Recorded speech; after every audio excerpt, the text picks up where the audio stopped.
What's all that FUD around the debt ceiling?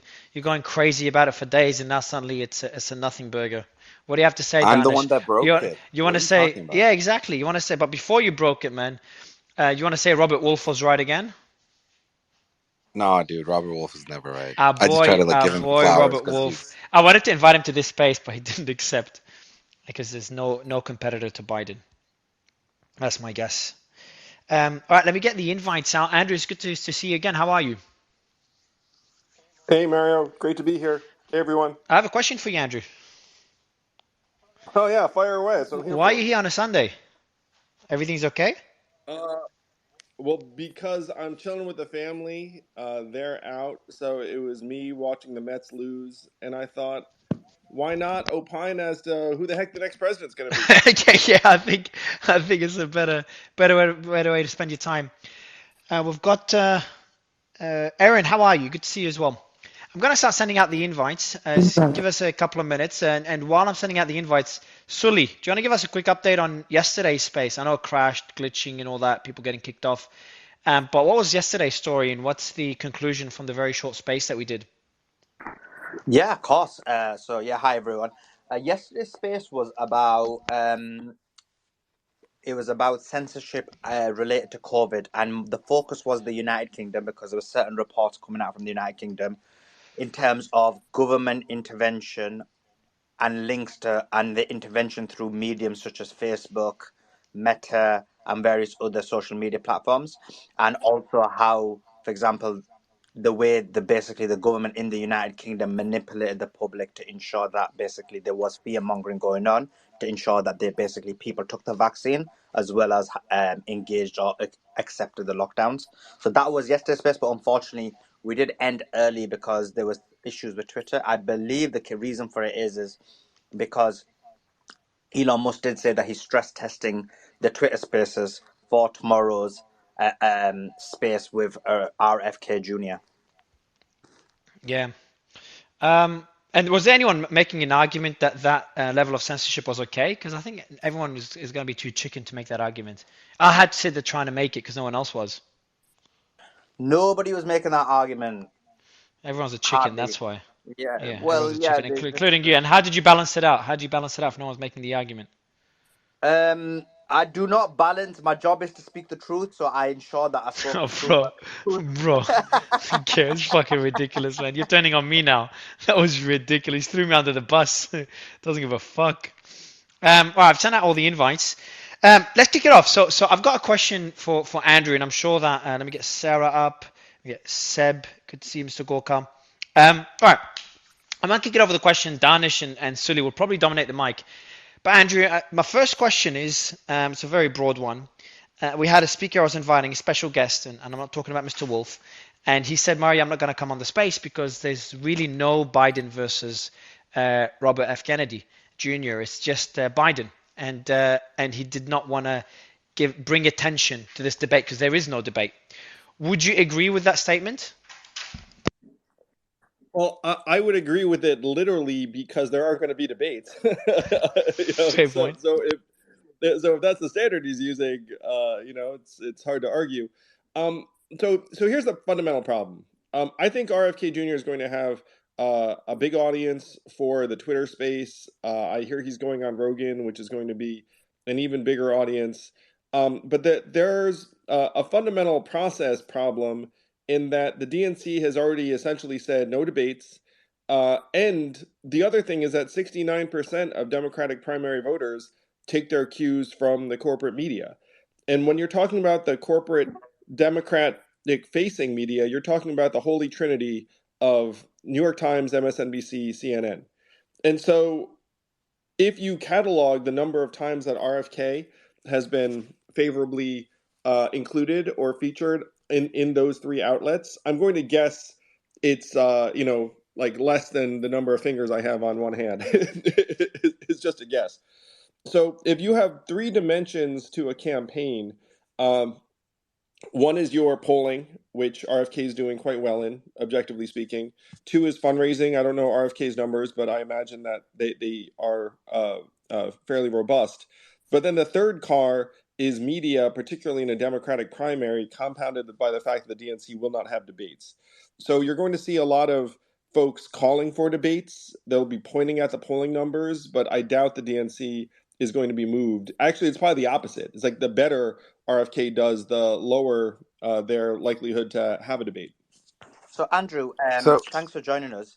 And just going on the polling, because a lot of people, when we've had them on stage, always minimize RFK's impact in the forthcoming primaries. And when I reiterate the number of how he's polling, people be surprised. So, for example, according to recent polling from Big Village, he was polling at 19%. According to other polling, he's polling at 20%. So he's already polling decent numbers when he's not had the kind of limelight in the public. Where do you see that going forth? He's going to be doing his announcement tomorrow. He's going to be engaging in a lot more media in appearances. So do you think that's going to increase, or do you think that's just going to stagnate? Well, I'd expect his numbers to stay at that level or go up. Would be my expectation.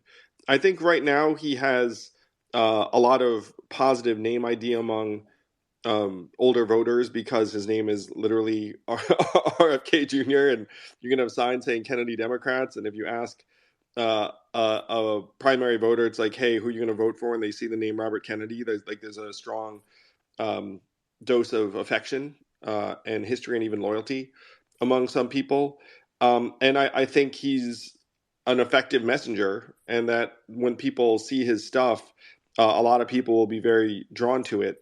Again, the problem for anyone who's challenging Biden in the Democratic lane this time is that his numbers could go up, and the media would not change their treatment of him, in my opinion. If anything, you would see more negative stories coming out if he seemed like a more serious contender. The other complicating factor here is that if you look at the states that will vote first, there's this total mess going on in New Hampshire, where New Hampshire has a law saying that they have to go first. By the way, RFK does very, very well in New Hampshire. But Biden and the DNC have said that South Carolina will go first, and that if New Hampshire goes first, that they'll be breaking DNC rules and will be penalized. Now, it turns out that the Democrats of New Hampshire actually have no control over when they hold their primary because Republicans control the state legislature. So you could have a primary happen next year in New Hampshire that RFK does very well in, that the Biden campaign will literally say, we did not compete. The president didn't campaign there, and we essentially were pretending that primary doesn't happen. I think the odds of that happening are moderately high. Andrew, another question I had is, and how is this going to play? Because remember, he's not in the national elections. And so the question I had is, so it's not about specific policy, because we are going to go into specific policy issues later. But we know he's in the Democrat side. He's going on the Democrat ticket. He's left leaning on a number of issues. But then there's a couple of issues that maybe he isn't as much on. One of them is his statements against the deep state. Now, one would say that's a classical liberal position, and the other one is obviously his anti-COVID positions. How is that going to play out specifically in the Democratic primary? Because the reason I'm asking that question. Here's where. Sorry, go ahead. Because the reason I'm asking, because Here's going to get. Sorry, go ahead. No, go ahead. No, the reason I'm asking the question is because that will work on the national stage, because he might bring people from the right in to vote for him. But in specifically the Democratic primary, how would that work? Yeah, so this is the problem. There are a few different audiences, and he's actually going to be shaped in part by the nature of the media that he gets. So because of his stance on the vaccine in particular, the holy trinity of Democrat-facing media, MSNBC, CNN, and New York Times, I believe, will not ever feature him favorably. And I don't see that changing. And so he's going to then, like, if you're Fox, will you have him on all day long? Yes, you will. Fox has a very big audience. Do Democratic primary voters watch Fox? Yes, they do. Like, you actually reach some Democrats that way. So what's going to happen is he's going to go on everything but the Democratic facing media. He's going to get more and more support from people who aren't traditional Democratic primary voters. His numbers are probably going to rise as a result. But then when the rubber hits the road and the Democratic primary happens, they're going to act like he's a non-factor. He could do really well in New Hampshire, and everyone will be like, "That's not a real primary." He could put up great numbers in, let's say, South Carolina, and if he loses by 1 point, they'll act like he lost by 60. So the press will shape the Democratic primary in a particular way, and if you look at the numbers in terms of different partisans' reactions to media, the Democratic primary voters are essentially the last of the institutionalists. I said 69% of them trust corporate media. You go to Republicans, that goes down to 15%. You look at independents, it's about 38%. So the Democratic primary voters need what's called a permission structure to vote for someone. And the permission structure has to come from their media. So, Andrew, I want to ask you about the Democrat primaries because we saw back in 2016 there was a lot of attention going around with Hillary Clinton and then other candidates that were calling the process rigged. Right, that there was no way that anybody but Hillary Clinton was going to win that primary. Does that sort of ring true with you? Do you feel like because you're talking delegates and then you have super delegates, which essentially pick the nominee, no? Yeah, so if you remember the Hillary-Bernie dynamic, the DNC sandbagged Bernie, but the narrative the entire time was that Hillary is unbeatable and inevitable. And this time, the narrative is there is no debate. Joe Biden, our president, will be the Democratic nominee, and anyone else who runs, we're going to pretend they don't exist. And that's a much more extreme version than anything that happened in 2016 because they couldn't pretend that Bernie didn't exist, and also Hillary wasn't the incumbent. They just kind of acted like she was. So this is going to be a much like more egregious version of anything you saw in 2016. But Andrew, this is Danish. Just a follow up to that. To play devil's advocate, it's very rare for an incumbent to go through a primary. Isn't that correct? I mean, we don't really see that in general politics, and we haven't seen that over the course of the last few elections. So why should there be an expectation for there to be a primary for an incumbent? Yeah, and this is a very important fundamental question. So if you look at the last number of cycles, you're right. When Trump was the incumbent last time, he actually did draw a number of challengers, including former Governor William Weld and Joe Walsh. Now, you don't remember that because the Republican Party just pulled the plug on their primaries entirely. They didn't even pretend. They just said, hey, guess what? No primaries are happening. And so the cycle before, there was no incumbent. In 2012, Barack Obama was running as the incumbent, and Bernie Sanders head faked that he was going to primary him. And then a bunch of people reached out to Bernie and sat him down and said, hey, don't do it. and what do we have to do for you not to do it? And everyone cites the earlier example of Jimmy Carter getting primaried by Ted Kennedy. But at that point, Jimmy Carter was the incumbent. And Ted Kennedy said, hey, I'm going to run against you. But it wasn't like the DNC said, nope, can't do it. Like, there's no process. And it could be that Ted Kennedy was a sitting senator, very important. This was a long time ago. This was in 1980. But then since that loss by Carter to Reagan in the general, the conventional wisdom has been, hey, if you draw a very strong challenge from within your party, you lose in the general. Now, the DNC has a couple of choices in this situation. Choice number one is what they're doing, which is like, hey, Joe's our incumbent. There is no primary. Tough luck, everyone else. By the way, the scuttlebutt has been that there are a bunch of establishment folks that were considering challenging him, i.e. Gavin Newsom of California. And the DNC reached out to them and said, hey, don't do it. And if you don't do it, then, maybe there's some things we can do for you, blah, blah, blah. If one of those figures decided to challenge Joe, then I think you can't ignore it. Like if Governor Whitmer in Michigan raised her hand tomorrow, had a press conference, said, hey, I'm running against Joe, then you probably have to go through with it. But they've gotten to everyone who's within the establishment and said, don't do it. It's professionally career ending if you do it. And so that's path number one, the path they're taking. Path number two would be to have a genuine process. Say, look, now. By the way, I'm here in part because I was on the record saying I think that Joe Biden should do a George Washington, be a statesman, not a politician and say, like, I did my job getting Trump out. Like, now it's time for the next generation. Let's have a robust process. And then the Democrats have everyone run. That to me would be a much better way to go. But Andrew, you just made the argument against that. You made the argument that Jimmy Carter got weakened by his primary. And so we already have a presidential candidate, and I'm showing my Democratic leanings, but we already have a president that has had a ton of legislative wins that may not be great in an election. And so wouldn't it make sense at this point to spare the primary so you don't get death by 1,000 cuts before you enter what seems to be shaping up as a pretty challenging general? Well, again, this is the other choice. So the example I just drew where I said Joe Biden should be a statesman and step aside, I do not think Joe Biden is the right fit in 2024. He'll be 82 years old at the end of 24. The vast majority of Americans and even Democratic primary voters are concerned about his age. He put up a number of wins, and he could go out like a hero on top if he said, let's have a process, and then you have Governor Whitmer, Governor Newsom, Governor Pritzker, Governor Murphy, Governor Cooper, etc., all run, and then you coalesce around that person. I think that's a stronger path than trying to ride Joe again. Now, this is just me speaking. Like, honestly, like I just don't think Joe is the right approach. If you decide that Joe is the right approach, then you have a very legitimate, decision on your hands.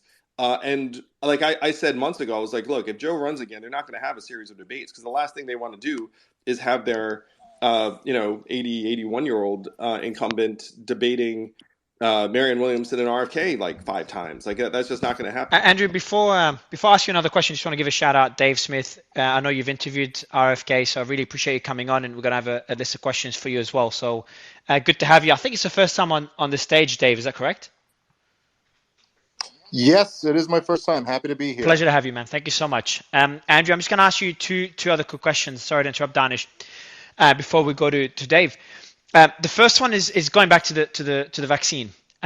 You've been critical. You said at one stage you were disappointed in RFK's stance on vaccines in 2022 to the New York Times. You said that RFK's statements are a, quote, a threat to public health, and that, quote, he cannot in good conscience. You're mistaking me for someone else. I've never said any of those things, but continue. Oh, shit. All right, I take it all back. So then my question, though, man, Sully, that's why you take a jab at me for using ChatGPT. Do you want to do it, Sully? I mean, well, it's run old now, hasn't it? Everyone knows it's Mario GPT. But Andrew, my question though is still stands.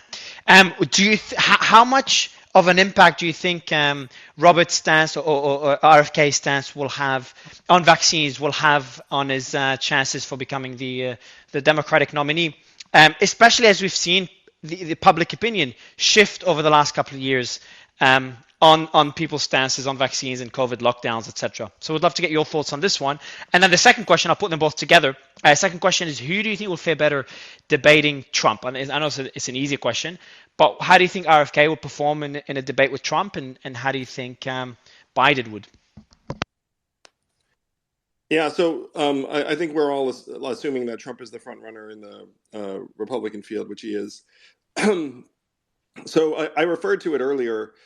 I think that his stance on vaccines greatly enhances his popular appeal and his anti-establishment appeal, which I think is driving a lot of the enthusiasm and energy, including among Democrats, because there are a lot of Democrats who were ticked off at what you'd call something of like a homogeneous, uniform, lockstep set of messaging on vaccines. The big problem for RFK is that his stance on vaccines makes him anathema to New York Times, MSNBC, CNN, and a certain body of media organizations that are going to control what 2/3 of Democratic primary voters see and don't see, or think and don't think. And when I say see and don't see, it's like they're just going to pretend he doesn't exist.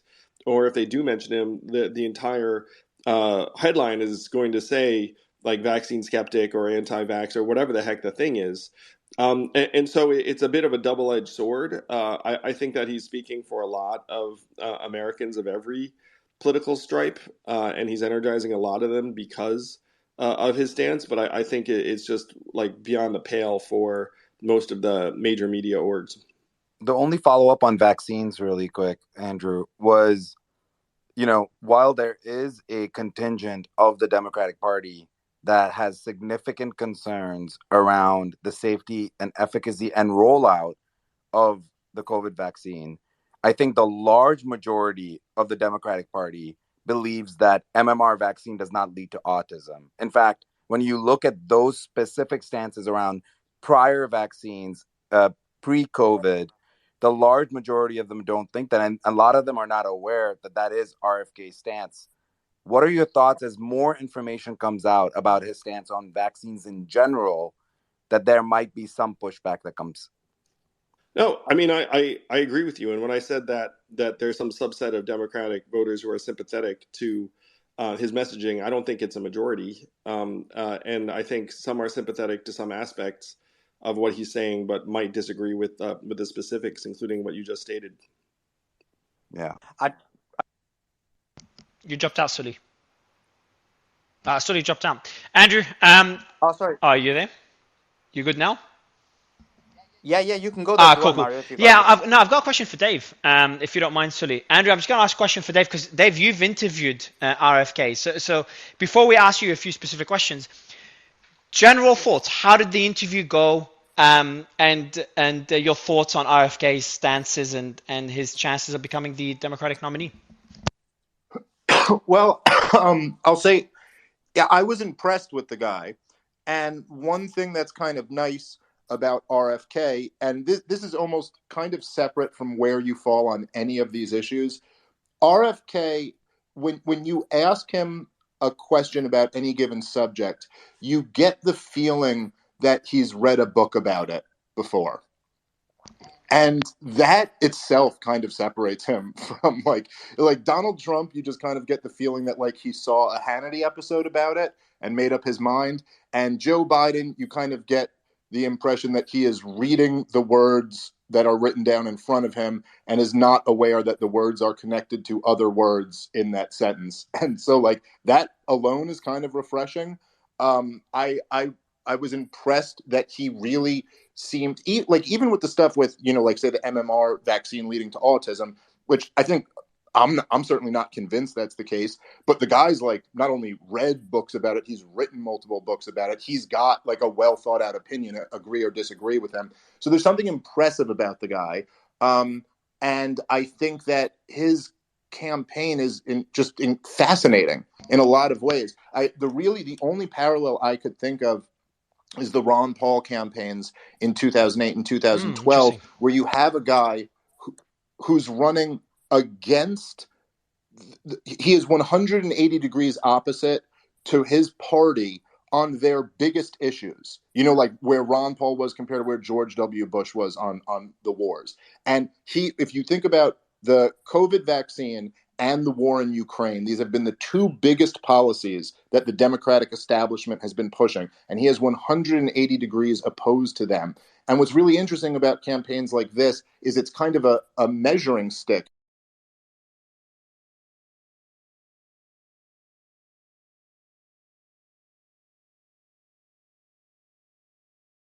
Robert, so not sure if that plays a role in it. Let me get the invites quickly out. I had a good question ready for Dave. Hopefully he joins again. He should. Hey, Aaron is here. Hey, Aaron, can you hear me? Oh, Dave is there. Dave is good. Dave, can you hear me? Yes, I hear you. Did yeah, I just go ahead. break Continue. Twitter? Yeah. No, you just broke Twitter. No, so they're doing tests as they prepare for tomorrow's space with Mr. Kennedy and Elon and David Sachs. So they said that expect a few glitches here and there, and we saw that yesterday. Yesterday we saw a lot of people getting kicked off. Somebody mentioned the deep state and it crashed. Right, you gotta stop that, bro. You gotta stop that. But yeah, so Dave, I'll let you continue what you're saying if you remember what you're saying, and then I'll ask this next follow-up question. And I'll prepare the next follow-up question so you can continue into it. Is that debating Trump? I've got concern. A Democrat should have a serious concern on Biden debating Trump and Biden's performance against Trump. I just don't see how it's just hard to imagine Biden winning, considering both of their mental states. So, how do you think RFK would perform if he was in a debate with Trump? It's a really interesting question, and the elephant in the room with RFK is that he's got real vocal issues, and that's a real problem. I mean, it's a real problem to debate someone like Donald Trump with that, and it's a challenge to run for president, which after all is a speaking tour, really. I mean, that's kind of the gig, and it's And challenging. can you tell Dave, tell the audience what is the condition that RFK has? I think it's called spasmodic Spasmodic dysphonia. dysphoria. I think. Yeah, Yeah, exactly. So go ahead, Dave. I'm no expert in it, but from what I understand, it's a neurological condition, something between the brain connectivity to the vocal cord, or so I don't know. And he has kind of better days and worse days with it. Now, I will say, doing an hour-long podcast with him, you kind of start to forget about it, and you're just listening to the points that the guy's making. That's a very different format than doing a you get a minute, I get a minute, who can land the bigger blow, which is what debating Donald Trump turns into. So I think that would be a challenge for him. What's interesting about RFK is that he has angles against Donald Trump that Joe Biden doesn't have. He can challenge him on Operation Warp Speed, where he is much more vulnerable to his own base. Whereas Joe Biden can't really hit him for that, because Joe Biden's the one who wanted to mandate the thing, So it'd be a very interesting dynamic. Now, look, it's a long shot for RFK to beat Joe Biden. It's a long shot to beat the sitting president, who has the entire DNC and the entire establishment behind him. But no matter what happens in this, it's just going to be, to me, it's just very interesting to almost have a referendum within the Democratic Party about where exactly they stand on the COVID vaccine and where exactly they stand on the war in Ukraine. I think those things alone are very valuable to me. Before going to the war in Ukraine, just another general question, and we'll get into specifics, guys. I really want to dig into the war in Ukraine and Mr. Kennedy's stance there. But what would you say are your biggest points of concern, the biggest weaknesses? You talked about the condition, the vocal condition, that could be an issue, especially in debates. Beyond that, Dave, is there any specific concerns or stances that could make it difficult for Robert to become the nominee? Well, I mean, again, I don't exactly know. I mean, yeah, look, his stance on the COVID vaccine, there certainly are a lot of Democratic voters who were taking quite a different stance, at least 2 years ago, probably even 1 year ago. I think it's not as difficult for them today. If you look at the numbers, I mean, the amount of people who got the initial double jab, and of course, many of whom were coerced into doing so at the threat of losing their livelihood. But it was something like 70% of the adult population. But then when it comes to getting boosted after that, the numbers are like half of that. And then being up to date with your boosters, the numbers are way less than that. So it's kind of hard to say exactly how much of a problem that position is within a Democratic primary. I guess we're going to find out. A lot of his other policies, that even things that I disagree with or have a problem with, I think are pretty standard liberal Democrat policies. So again, it's just going to be very interesting. I don't see the truth is that they know, and I think Andrew Yang was kind of getting at this before. I think they know that in a fair fight, if they were to have honest debates and have like an honest primary season, he has tremendous advantages over Joe Biden. Dave, one question I had is, before you ask your question, I want that same question I asked. Let me get the audience's thoughts. I want everyone in the audience. Do you think Robert F. Kennedy Jr. would perform well debating Trump? And be honest. Try not to have your biases dictate your answer. And I'm going to go through the comments to see what everyone thinks. I might do a poll as well. But go ahead, Simon. Yeah, sure. So, Dave, so one question I had was, we saw, and the question is linked to what the statement you made earlier. So, in the Democratic primary, do you think he's even going to get an opportunity, a fair chance? And the reason I asked that question is, we saw when there was actually even a primary in 2016 and 2020, what happened to Bernie Sanders, what they did to him in terms of the whole Bernie Bros and so on and so forth. So, do you think that in this situation in 2024, he's even going to get a fair chance?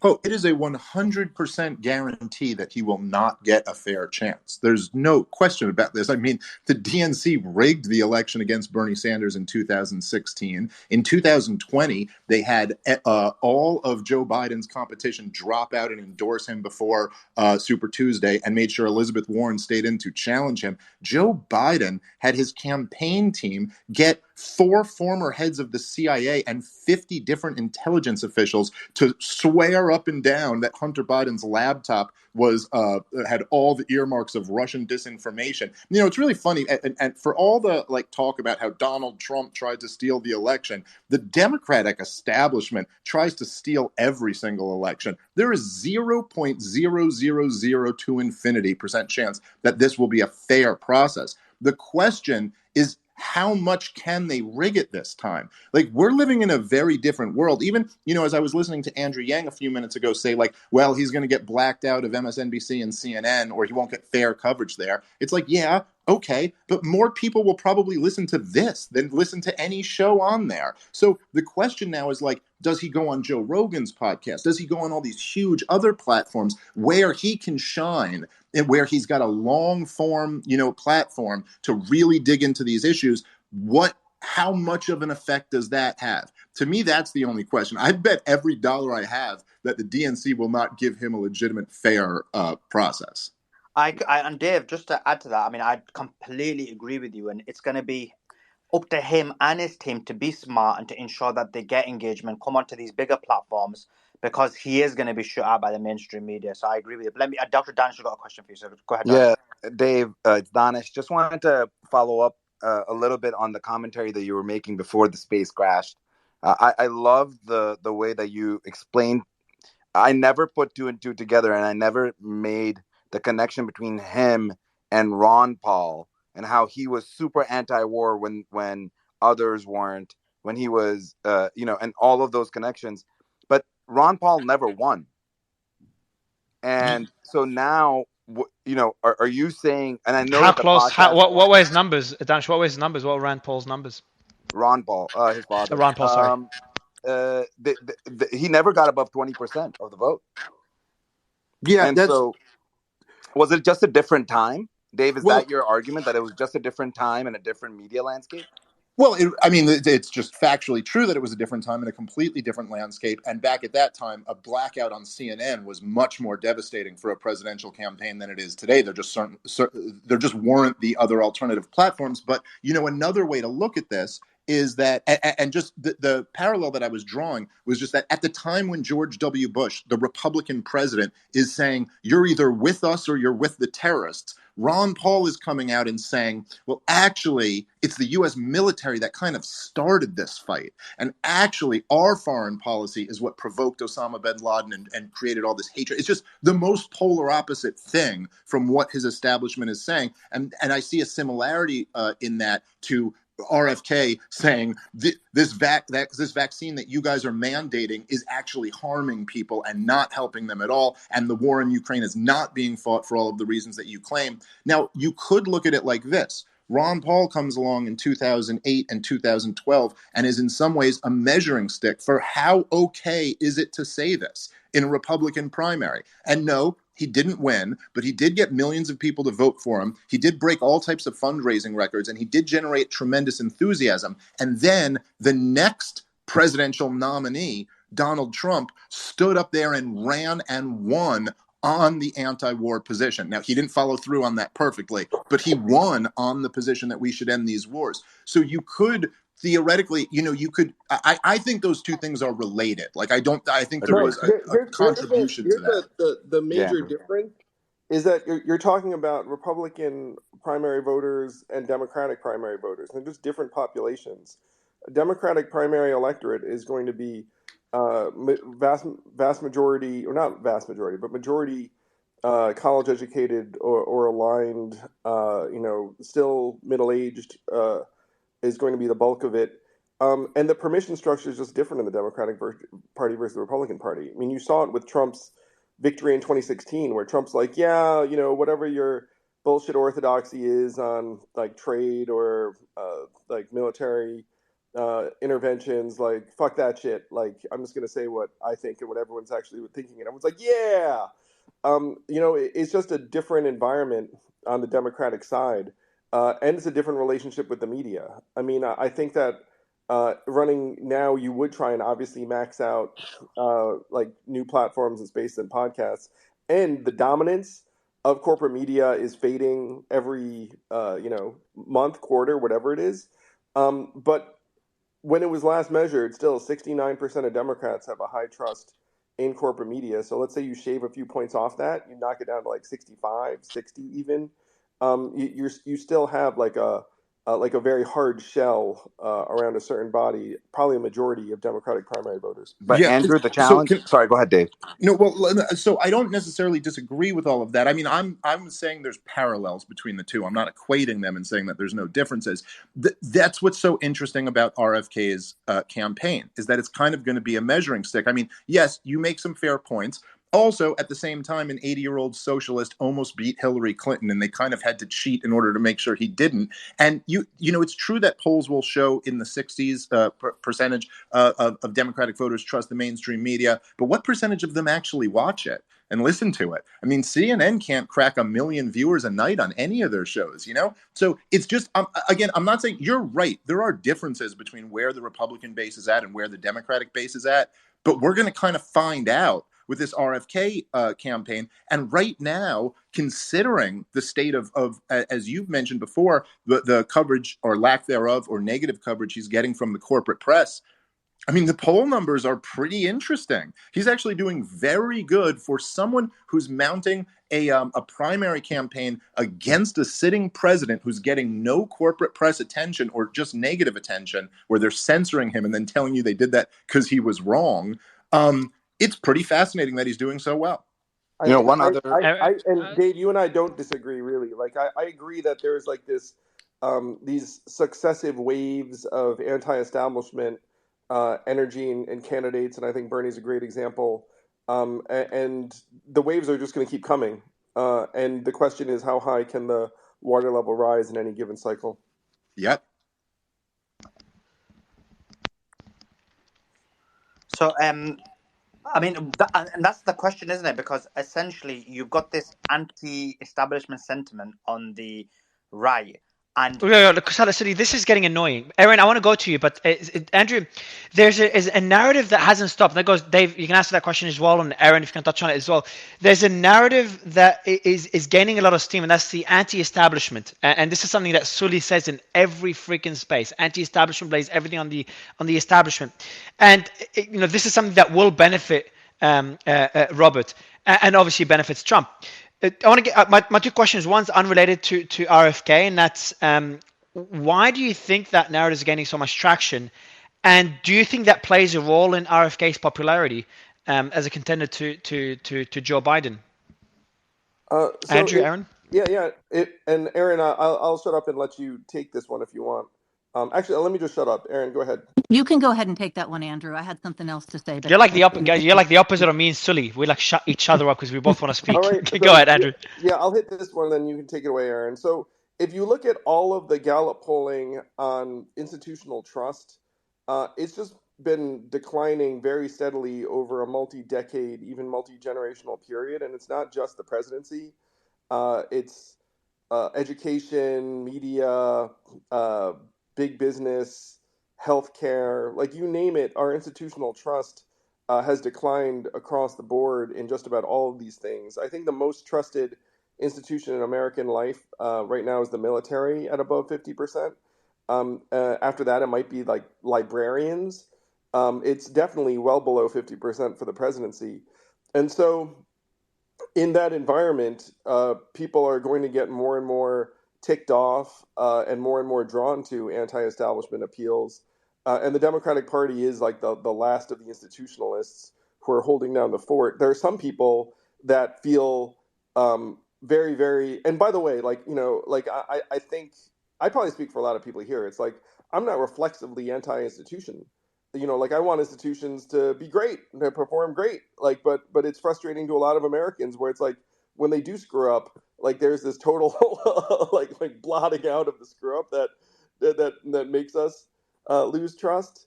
So that's why we're all plugging into this, is because, like, it's been building and building for years and years. Erin? Yes, I can totally understand that, and I'd like to, I want to be transparent that I've interviewed Bobby, and we're in a lawsuit. He and I have joined a lawsuit, or started a lawsuit to sue the media, which has been in the news, but not as much as you'd want, because that's not what I want to talk about. But because Well, can you tell me, Erin? Can you tell me more about this, the lawsuit? Why are you suing the media? it's an That's like anti. music. I don't know what you can share, but that's music to Slayman's ears. Slayman's like on a vendetta against mainstream media, so he's probably going to join your lawsuit. He's a pretty rich guy, so he'll probably throw some money at it as well.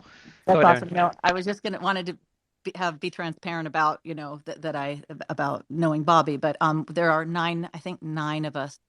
As CHD may count as 10, but we're suing mainstream. We're suing Associated Press, BBC, Reuters, and Washington Post. It's an antitrust lawsuit, first of its kind, because of collusion. Because they, it's been in Twitter files for those who believe in Twitter files, but Oh, we've they. covered it heavily. We've covered it Okay, heavily here. sure, yes. Mario, you're listening to her. Collusion by the mainstream media, including the BBC. Please continue, Man, Aaron. Educate my I host. covered it. Educate your horse. Did you just call me a horse, man? I covered this collusion, and the collusion is very clear, and it's fascinating to see what happens behind the scenes. Hold on, we covered it yesterday, man, in the UK, and the collusion when it came to lockdowns. But Aaron, sorry, we're taking the Yep. limelight from you. Sure, and thank you. No, I just thought I would mention that, but yes, so we're suing them because it is in Twitter files revealed, and many other places, the media would actually contact the social media platforms and say, hey, if there were the 12 of us named, the so-called disinformation dozen. That would be Bobby Kennedy, Joe, Dr. Mercola, me, and several others, including I see a few of the 12 listening. One of them just died, and before he died, he said he was intentionally poisoned, Dr. Rashid Buttar. But there were 12 of us that were named for sharing the most information about COVID and vaccines in the world, and they targeted the 12 of us. They removed Bobby Kennedy, Bobby, me, and Joe, Dr. Mercola, and one other on YouTube. Removed our channels on the same day and changed the policy just to do so, and they're being sued too separately. Yeah, Aaron, but this is, I think the sentiment shifting against mainstream media, and just to see so Slayman is a lot more anti-media than I am. I'm anti-media, but in a very logical way. But just to see the amount of trust they're hemorrhaging over the last few decades, that continues till today, and that goes both on the left and the right. I don't see that to be, before when you see mainstream media collude against a candidate, it's really hard to win when you have the media going against you. In today's age, he could even leverage it to his advantage. Aaron, have you spoken to Bobby to Robert about this, and what's his stance on the media? Because I know his team is very critical, and they get bothered every time the media take things out of context. But are they using that anti-media narrative, that lack of trust in mainstream media, to their advantage? I think I think so. I mean, he's been talked to us, and we've done interviews where he's been very clear on his feelings that the media isn't giving him a fair chance. I thought it was interesting that CNN actually did interview him and give him somewhat of a fair chance. But again, as somebody else pointed out, there's nobody listening. Nobody's watching CNN. And what I was actually going to say is that we need to take into account that there are millions of Republicans and Trump fans who are going to be voting for Bobby Kennedy in the primary. So that's what isn't taken into account when we're talking about the 19% of Democrats. So that's really what I'd wanted to say, because they're such they're just very loyal fans of Bobby, even though I don't know what'll happen if he were to win the primary, but they are voting for him, and that's been appallingly clear. I think out of the millions of followers that CHD has, even though that's his nonprofit, they've removed all of them. Facebook banned my several million followers, and I think they removed all his nonprofits, but there are millions of followers that he has there, and millions on their mailing list. And so those people are primarily, or started out as, Trump fans, and some of them still say they'd vote for Trump in the general election if he is not if they give him the Republican nominee, but they're voting for Bobby in the primary. That's what I wanted to say. And I also think it's different than when Ron Paul was running, because now we have social media. Elon Musk is interviewing Bobby next week, and then so that'll be Tomorrow, the he's interviewing him tomorrow. tomorrow. Is it Yeah. tomorrow? Okay, so Well, yes, this week again, then. I did the have a follow up. anti-media narrative just works better on one side than the other. I mean, when you say that, it just sounds like fake news. And then if you're a Republican and you just rail against the media like DeSantis and Trump, it's a home run, and everyone's doing it. If Oh, you so rail so against Andrew, the it media doesn't on work the as well. Democratic side, it And just doesn't yeah, work as well. it doesn't work on the left. That's interesting. And That's so interesting. I had a follow up for Andrew actually, really quick. Could I So just jump in with one very quick thing Go ahead, Dave. on go ahead, that? Dave. Yeah. So the really interesting thing about this, though, Andrew, I think is how much has that changed? And part of the reason why this happened amongst the Republican voting base is, like, if you remember, just not that long ago, 15, 20 years ago, the Republicans were the ones who were the champions of the FBI and the CIA and the military in general, and they got burned really bad. I mean, they got lied into the war in Iraq and supported it with all of their might. They got lied into the 20-year catastrophe in Afghanistan and supported it with all of their might. And then they got burned, and they realized, and they really turned against the establishment. And the question now is, did COVID do the same thing to voters on the Democratic side? I mean, most of these voters live in the cities that suffered under the most draconian laws, all for nothing. And that's the big question now moving forward. How much do they look at this and go, you know what? You guys absolutely lied to me about what this vaccine might do. You guys may not be exactly where RFK is on vaccines, but the truth is that the American people were told you would not get COVID and you could not spread COVID if you got this jab, and we're forcing you to do it. And they were wrong about that. And the lockdowns destroyed people's lives, and the school closures destroyed people's kids. And so the question is, where are the Democrats going to be moving forward? And this is a really interesting test for that. I just wanted to add that. Dave, I had a question for you on that. And it's linked to the points that you're making. We saw the mainstream media, and it's something Aaron said, are working together to basically destroy people or destroy candidates or minimize their impact. So a good example of that is when Musk took over Twitter. They all in cahoots use the same language, the same verbiage, PR for the world's richest man. And Mario found it unfathomable that these people could do that. But essentially, you've seen them work together on that. You've seen them work together on, for example, taking out Andrew Tate and never having a positive article. You saw them doing the same thing to Kennedy, which is essentially not allowing any kind of positive press in the mainstream media. So with someone like, let's say, Andrew Tate, he has charisma. He can engage in alternative media. With Kennedy, he doesn't have the same level of charisma, and so therefore, do you think that he's going to have to up his ante on the level of engagement he has on alternative media, such as, for example, your platform, maybe other YouTube channels, maybe on larger Twitter spaces, maybe on Rumble, various other mediums to basically Podcasts make like up for this? Aaron and Dave, platforms like Aaron's and Dave's, as Yeah, well. I said Dave's. Yeah, I said that, Mario. Sorry, Dave. So I love to ask you about. Well, it certainly seems like that's his game plan, right? I mean, he's doing the podcast, he's doing this big Twitter space tomorrow. I have a feeling that's going to garner an incredible amount of attention. Now, in terms of, you have to be authentic to who you are. He's not Andrew Tate, he's not Donald Trump, but there is something about him, and he does have. There's an energy about him that, he's a Kennedy that still holds some cachet, and particularly amongst Democrats and older Democrats even. And he's not like one of these like peripheral Kennedys, like he married a cousin and took the name or something. Like he's Bobby Kennedy's kid.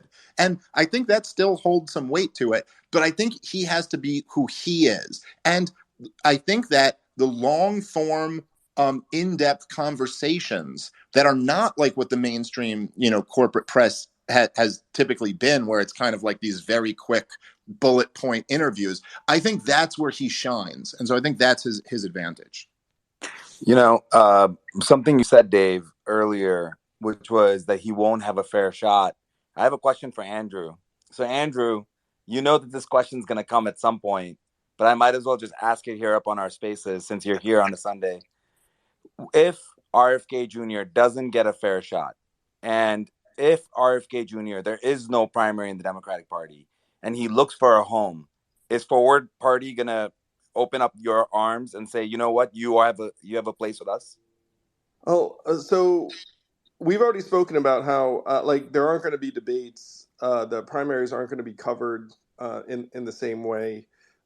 So I don't think there is going to be much of a process on that side unless something very, very dramatically changes. In terms of what's next for various candidates, and by the way, I think there are going to be some Republicans who feel the same way.